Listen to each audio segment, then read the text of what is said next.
Bangladesh public television, সত্যের সন্ধানে আমাদের পথচলা।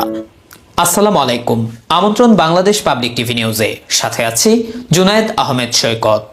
নওগাঁ রানীনগর উপজেলার সিম্বা ইউনাইটেড উচ্চ বিদ্যালয়ে অষ্টম শ্রেণীর শিক্ষার্থী মোহাম্মদ রাজমণ্ডল শিক্ষকের হাতে আহত।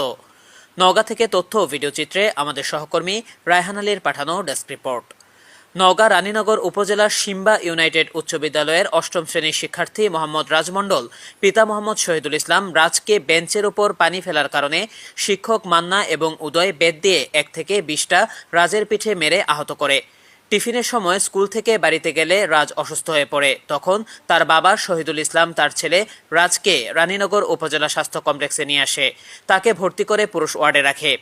শহীদুল ইসলাম বলেন, থানায় এখনও অভিযোগ করা হয়নি। সিম্বা ইউনাইটেড উচ্চ বিদ্যালয়ের প্রধান শিক্ষক বলেন, আগামীকাল বসে রাজের চিকিৎসার সকল খরচ দিবে বলে জানিয়েছেন শহীদুল ইসলাম।